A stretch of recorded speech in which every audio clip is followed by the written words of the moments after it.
Hi, Mike with you. My wife and I have been watching Special Forces World's Toughest Test.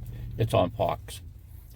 We're watching it on demand, but two weeks have gone out. Now, to explain what this is, they've taken some of the selection service, Special Forces selection tools to run through these celebrities. Basically, are paying people to come.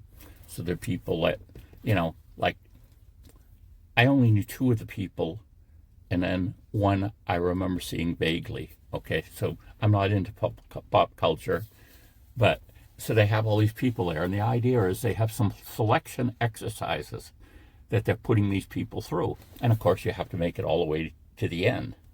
And you can leave at any time, which someone does during the first show, the first day, or you may get pulled. They may say, no, this is you've got an injury, or we don't think you can do it, or whatever it is. You have another medical condition maybe, so they can pull you out. But one of the tests that is, well, you can see, I can tell the budget's gone up in this show. They have more money to do their stuff, but they have one where they have this. It's kind of a shell of a plane, but it just has some seats, some windows, and doors. And so the challenge is you are seatbelted in, and this thing is slowly lowered into really, really cold water, a river. And the idea is you cannot panic. And what you need to do is just take your seatbelt off in this one and go to a certain door in the back. And you can see the look of panic. They have a camera, of course, so you can see people reacting and everything. But some people, absolute panic with this water thing. But they do a lot of physical challenges too. They do some challenges to see if you're a team player. One time they designed this thing just to see if you would, go back and help your person that you're with, or whether you would just go on ahead and abandon them. But they had all these kind of things. And so the two people, well, the third person I sort of recognize with, I think she's on one of these.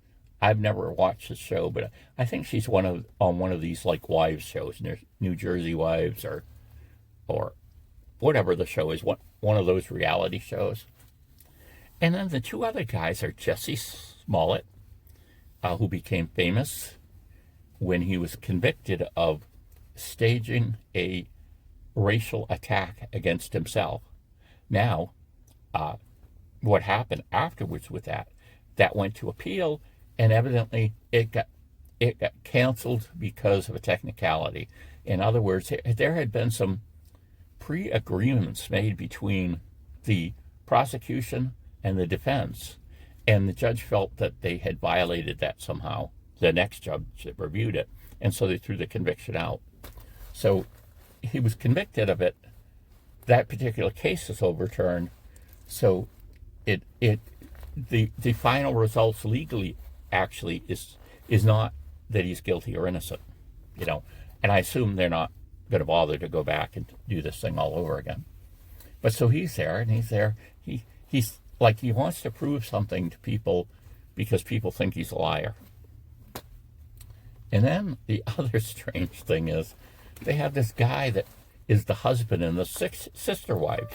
He's got, I think he's got, was it 4 or 5 wives? I don't know. I watched that show in total about 10 minutes in all the years it's been on.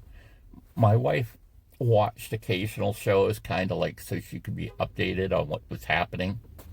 But what's happened recently with him is 4 of his wives left him. He was only legally married to one. That's how, if you're practicing polygamy, which is what he was doing, and I believe that he is a Mormon, or at least from a Mormon background, and they practice that. They had to stop doing it, stop teaching it, because it violated U.S. laws. In other words, if they were continuing to advocate polygamy, they would have been considered not a nonprofit because they were breaking this law, and it would have been disaster for the Mormon church, so they just changed the teaching. So they got this guy, and he's there to prove something too. I don't know what he's trying to prove, but I don't know. It maybe shows some character, maybe a lot of character, making this to the end. But I don't think that necessarily shows whether something you did in the past was right or wrong. All you proved is that you have the internal fortitude to make it through these things. And like I say, they're very emotional. This thing with the airplane hull, instead of just being on a beach somewhere and lowering it down, like 10 feet deep, they're up on this huge bridge that goes down, huge overlook to the water way below. And they've got this crane up here working the thing. So obviously what's happening is, just looking at this, if you're afraid of heights, you're already going to start having problems. So the idea is to kind of instill as much fear or panic into the people that are doing this selection, so they can select the people who can operate under this. Because as they've said, there's a lot of situations that you find yourself exactly in something like that situation, where there's overwhelming panic and distress, and you have to stop, think clearly, and act. So we enjoy watching this show. I think this is season 3, and I forget I think it was season 2, that one of the people that made it all to the end, I would have never guessed this. It was a woman, and I don't know, she, in the beginning show, she kind of, I don't know, she didn't look like she was going to make it very far, but she toughened up, and she made it all the way to the end. And then one of the shows I picked, this guy, he's going to be I bet he's going to be the winner, right? And so, of course, he goes out in the second show because he doesn't want to get hurt or injured, because he has a paying gig that pays 3 times as much of what they're paying him. So he bails out. But I don't know, just kind of an interesting show to see what in real life warfare would be the situation where you have to operate efficiently in situations that would just cause panic and cause people to freeze in fear, or just to go berserk, rather than having a cool mind and doing what the military objective is. So check it out on Fox, Special Forces, World's Toughest Test, I believe it's called.